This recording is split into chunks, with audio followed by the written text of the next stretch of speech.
രാമചന്ദ്ര വാര്യർ അദ്ദേഹത്തിനെ സ്നേഹാദരങ്ങളോടെ നന്ദി പ്രകാശിപ്പിക്കുന്നതിനായി ക്ഷണിക്കുന്നു.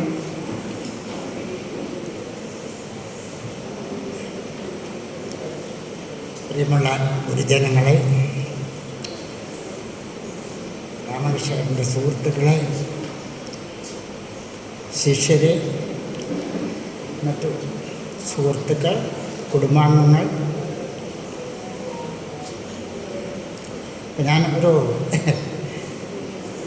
പ്രത്യേകമായിട്ടൊരു സാഹിത്യപരമായിട്ട് എനിക്ക് അത്ര ഇതുള്ള ആളല്ല. പക്ഷേ രാമകൃഷ്ണൻ്റെ കൂടെ കൂടി നടക്കുമ്പോൾ അതിൽ ചെറിയൊരു ഇത് അത്രേ ഉള്ളൂ. മറ്റ് ഫീൽഡാണ് എൻ്റെ ഇതുള്ളത്.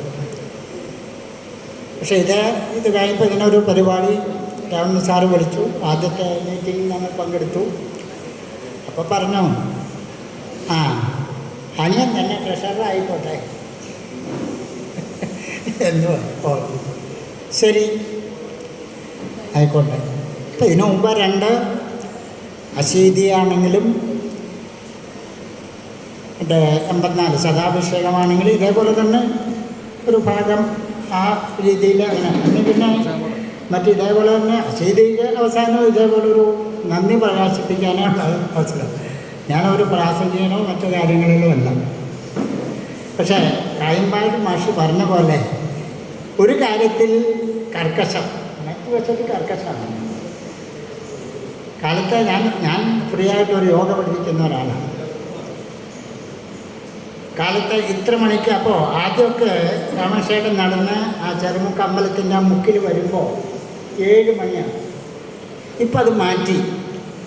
അപ്പം ഞാൻ 7 മണിക്കാണ് യോഗ എൻ്റെ ഇത് കഴിഞ്ഞിട്ട് വരിക. നേരത്തെ പോകും, 5:30 പോകും. ആ സമയത്ത് രാമേശ്വരന് 7 മണിയാകുമ്പോൾ ഞാൻ തിരിച്ച് വരുമ്പോൾ എൻ്റെ വീട്ടിലേക്ക് പോകുമ്പോൾ അവർ 2 പേരും കൂടി ഉണ്ടാവും. ആ സമയത്ത് 1 സെക്കൻഡ് പോലും അതിൽ മാറ്റം വരില്ല. ഇന്ന സ്ഥലത്ത് അവിടെ ഉണ്ടാവും. ഞാൻ മനസ്സിലായി.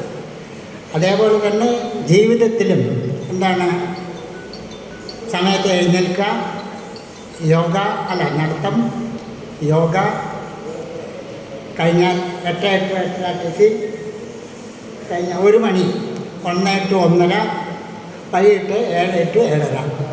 ഇതൊന്നും ഇപ്പം ഇതിലൊക്കെ തന്നെ ഇന്നാണ് ഒരു ശരിക്കും മാറ്റം വന്നത്.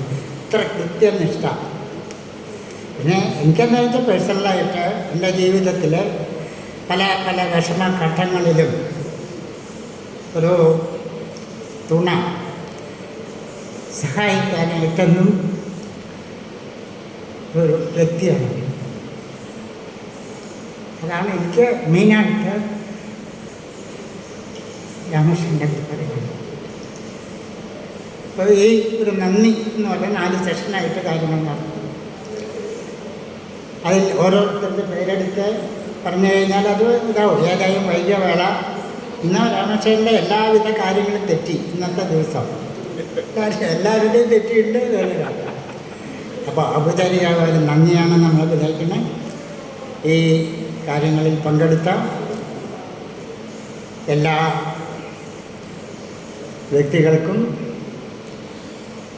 ഈ സംഘാടക സമിതിയുടെ പേരിലും കുടുംബത്തിൻ്റെ പേരിലും എൻ്റെ പേരിലും എങ്ങനെ നന്ദി പറയണമെന്നറിയില്ല. ഇത്രയധികം ഭംഗിയായി കാര്യങ്ങൾ ചെയ്തു തന്ന എല്ലാവർക്കും നന്ദി എന്ന് പ്രത്യേകം പറയുന്നു. ഇനിയിപ്പോൾ എന്താ പറയാൻ പറ്റില്ല. അതായത് അദ്ദേഹത്തിന് ഈ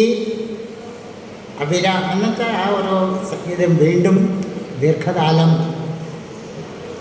ഞങ്ങൾക്ക് ഈ നിലയിൽ ഉണ്ടാകാനായിട്ടുള്ള ആരോഗ്യവും മറ്റും ഉണ്ടാകട്ടെ എന്ന് മാത്രമേ എനിക്ക് പറയാനുള്ളൂ. എല്ലാവർക്കും നന്ദി, നമസ്കാരം.